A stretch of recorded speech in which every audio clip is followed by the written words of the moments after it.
好啦，嚟到我哋第9課畫圖嘅部分啦。了解完最 basic 嘅嘢咧，其實咧我講真，第9課其實係簡單過第8課，因為第8課嗰個相對價格嘅 concept 其實係難啲去明嘅。但係如果畫圖啊，其實係因為佢今次係唔考佢，即係唔考需求供應嗰啲上升嘅幅度啊嗰啲嘢啦，跟住嗰啲就其實都係難少少嘅，但係今次冇考，所以冇咁難。都係咁樣啦，即係上一條都講咗㗎啦。需求咧就係成條線喺度喐嚟喐去。總之咧，你無論係 demand 定 supply，總之你增加咧，你條線一定係向右移㗎啦，呢個唔使諗㗎啦。然後咧，如果你係一啲需求量嗰啲咧，就直接睇得嘅，即係一條線咧睇到老咧，即係咧自己喺度畫呢啲咧點，咪揾到個 price 啊同交易量啊，揾到個 price， 再揾到個交易量出嚟咯，然後點。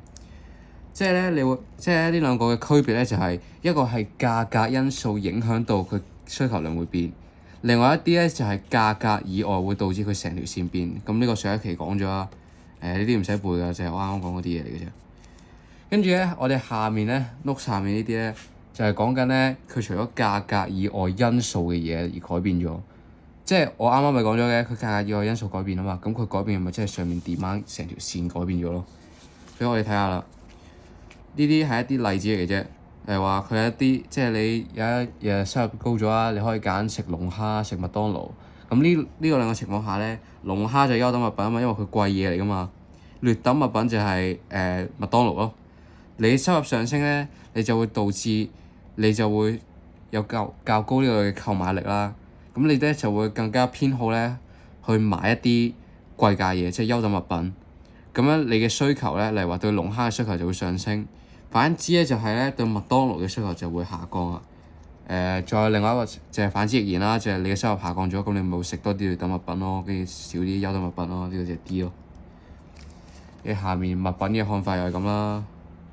物品嘅看法就係你中意佢，所以你就買多啲咯，你嘅需求高啲咯，因為你需求其中一個就係你願意同埋有能力啊嘛，願意啊嘛。咁如果你嘅喜愛程度增加咗，你嘅願意增加，你嘅願意嘅程度去購買嘅程度增加咗，咁其實相對講都係其實佢嘅 demand 係上升咗。係啊，到呢啲特別啲嘅字啊，呢3個都係我覺得係要背嘅。有兩個名啦，其實兩個名都 OK 嘅。你話即係咧有物品 A、物品 B。首先咧，你做題嘅時候，你就會睇啦，佢哋究竟係啲乜嘢關係。例如話你可以話佢係代替品關係啦，又話可以競爭性需求關係。跟住你呢啲求其寫一個得㗎啦。係講咩咧？即係代替品，即係話我要咗 A， 其實我就可以唔要 B。即係話我今日夜晚呢餐飯，我有文昌雞，唔好啦，得咩？講水果啦，我唔係好識呢啲。你話我淨係可以食我而家淨係我個肚就可以食到一個水果。應該點講咧？總之就係一種水果，跟住咧你依家就係可以買一樣，即係你買咗一樣咧，你另外一樣就買唔到，即係買少啲啦。你話蘋果同橙呢啲水果嚟㗎嘛，你買多咗蘋果，咁反之你就會買少咗橙咯。跟住呢度係有一個好重要嘅位，就係你嘅價。首先你會係講另外一邊，例如話我係蘋果同講呢個活雞同冰鮮雞，佢哋彼此嘅代替品，即係講緊呢個啦。如果活雞嘅價格上升，咁呢個好容易明啦，因為根據需求定律，咁只要佢嘅其他因素不變咧，佢嘅需求量都會下降㗎啦。佢冇同你講，我都係假設其他因素不變嘅。價格上升係會導致需求量下降啊，係量子，呢個係好重要嘅位。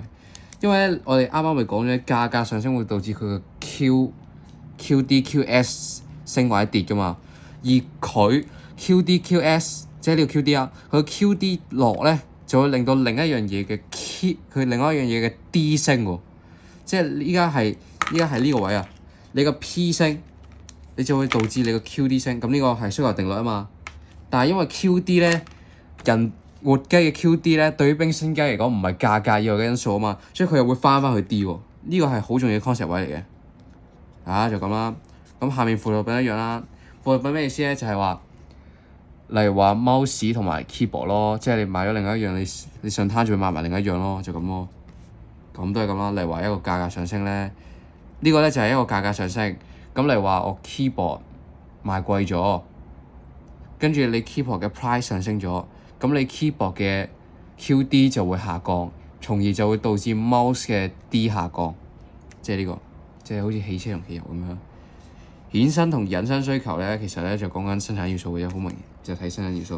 例如話咖啡咧同咖啡豆咧，你冇咖啡豆食唔到咖啡啦，所以咖啡豆其實係屬於我哋資本嘅範疇。第五課我講啊，第五課 chapter 咧係話4種嗰個生產要素啊嘛，例如土地啊、資本啊、勞力啊、企業家職能呢啲啊，所以呢啲就係生產要素啊。睇到生產要素我自己跟住寫得㗎啦。佢哋都係同上面一樣啊，即係同上面一樣咧。乜嘢升咧？即係一個嘅 demand 升咧，另一個 demand 都會升；一個 demand 跌，另外一個 demand 都會跌咯，同上面聯合需求一樣。但係佢分嘅就係一個係生產要素，一個就係你要一齊用先可以滿足到某個消費者嘅慾望咯。好啦，到下面第六個 point 咧就係未來價格嘅預期啦。例如話你依家係出去買餸，你遇到另外嗰幾日會打風，咁打風係會令到農作物失收㗎嘛，咁你後面嗰啲餸啊咪會貴好多咯。咁寧願依家落去捱貴少少啊，你都會落去買，因為你過一次之後咧，即係過咗個未來嘅時候咧，你個價格會繼續咁飆上去。所以你會對價格嘅預期，你會知道咧，你之後會升啊嘛，咁我梗係依家買啦，因為依家係下降緊啊嘛。所以咧，佢哋依家就會佢偏好咧提早購買呢個物品，佢哋嘅 demand 就會升啦。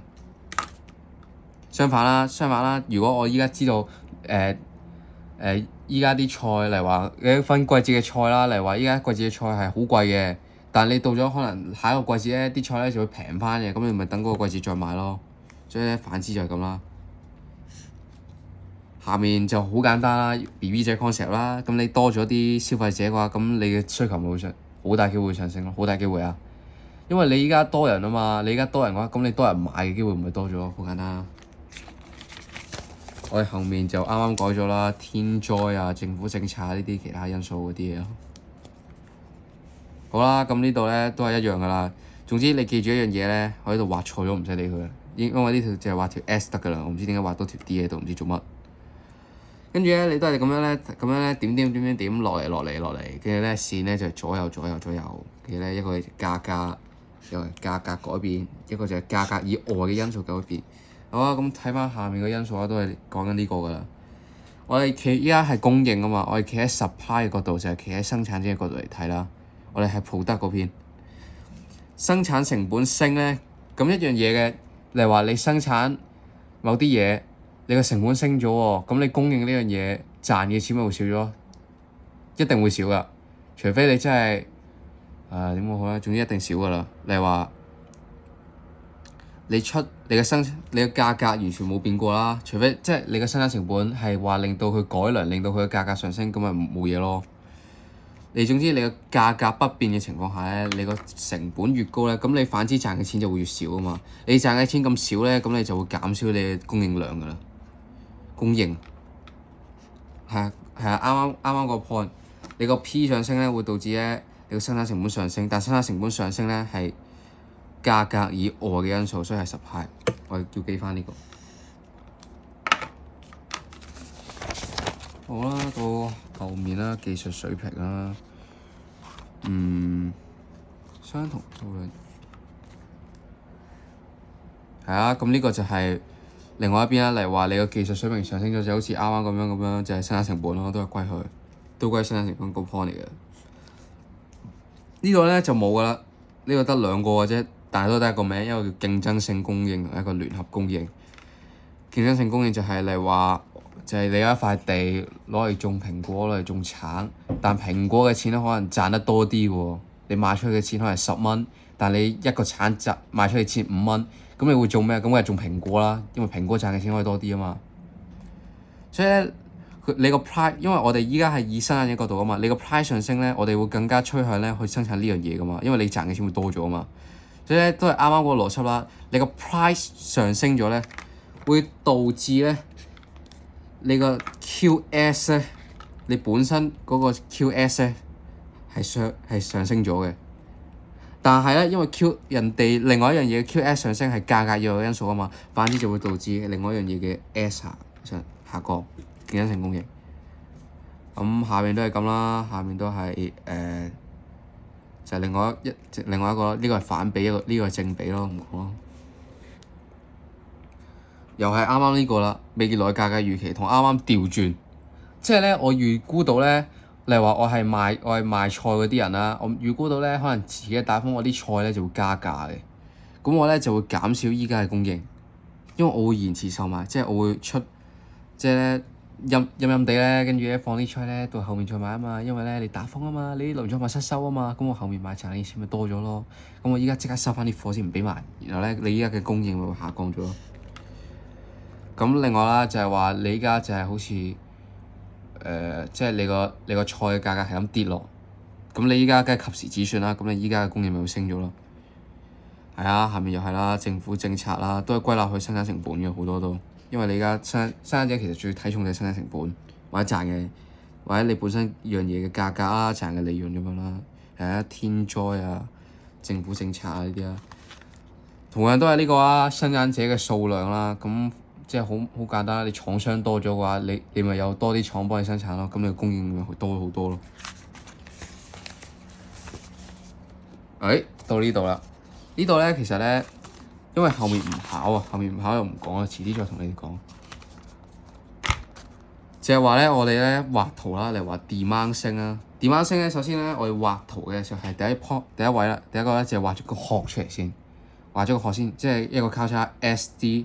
畫咗個 P1 Q1 出嚟，然後咧因為 D 啊嘛 ，D 升 ，D 係會升啊嘛，所以 D 咧要寫 D1，然後向右咧就係代表增加，所以就 D2，然後咧你就咁樣，跟住咧你會望到咧有一個新嘅點喺度啊嘛，跟住你就係按呢個點去點，跟住咧咁順落去順翻嚟，跟住你就會得到嗰個 price 咧其實上升咗，個 Q 係上升咗，然後咧按翻咧我哋畫圖啦，咁下面畫圖唔講啦，跟住咧我得出嚟嘅結論咧就係，只要咧。教大家點背啦，你按住 D、P、Q 呢個順序嚟排一次。總之，無論只要係 demand 升嘅話，全體升；demand 跌，全體跌。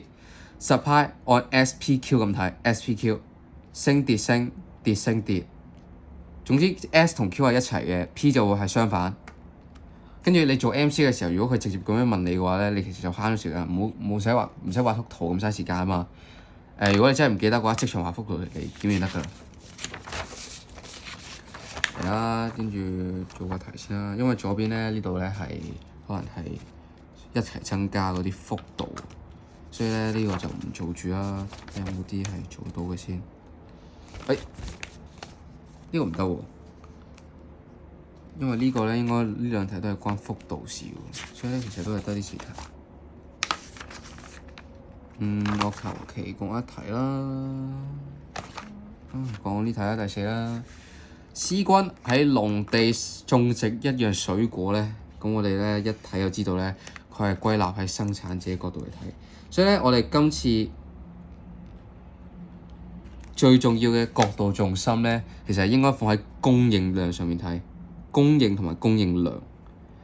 我哋喺呢個角度睇，因為佢係生產者啊嘛。咁假如如果佢冇提嘅話，其實你可以兩個球揀一個講都得，除非佢真係好似咁樣直接提咗出嚟，咁你一定就要用 S 嚟解釋啦。好啊，睇下先啦，點樣影響橙嘅價格同交易量啦。首先畫咗個胚胎出嚟先啦，然後咧上面標題其實好簡單嘅，佢話橙啊嘛，咁咪橙再補個市場咯，再加個橫線咁嘛，一個主題啊，好簡單。當提子嘅價格上升咧，咁你咧，因為你而家就係可以種橙同提子啊嘛，咁你梗係因為提子嘅價格上升，咁你賺嘅錢咪會多咗，你賺嘅利潤咪會多咗咯，係咪？因為佢貴啲啊，你賣嘅嘢貴啲，咁你賺嘅嘢咪多啲咯，所以咧提子個 price 上升咧，會導致提子嘅 QS 上升，而提子嘅 QS 上升會導致橙嘅 S 下降。跟住你又要提一句啦，就係話橙同提子係屬於競爭性供應嘅關係啦。首先第一句咧就係話為咩關係啦，然後咧就按翻啱啱咁樣照抄個 background 落去，跟住咧就按住啱啱咁講啦，話 QS 提子嘅 QS 會升，會導致橙 S 跌。S 跌咧，你畫圖可以睇啦，畫圖首先就可以睇啦。如果你係背嘅話，直接話 S 跌 P 升 Q 跌咁講。跟住咧呢個咧就係肥料啊嘛，肥料咧就係、肥料其實係佢嘅為橙嘅生產要素。生產要素咧，其實我哋講嘅引申需求，即係我哋上一次啱啱講嘅需求咧，係話引申需求啊嘛。喺供應其實我哋歸納去生產成本，因為你生產要素越高啊嘛，你啲生產要素係必備噶嘛，你生產一樣嘢必備嘅生產要素嚟噶嘛，你生產要素高，即係個價格高咗，咁你成本會高咗，好簡單。咁就要講啦，話咧肥料咧就係橙嘅生產要素啦。肥料嘅價格上升咧，照抄 background 就會代表咧，哇生產成本上升啊！然後咧，因為你嘅生產成本上升咗，就會導致橙嘅供應下跌咗，即係橙嘅 S 下跌咗啊！你 S 跌咧，P 升 Q 跌，係啦，就咁咯，講完。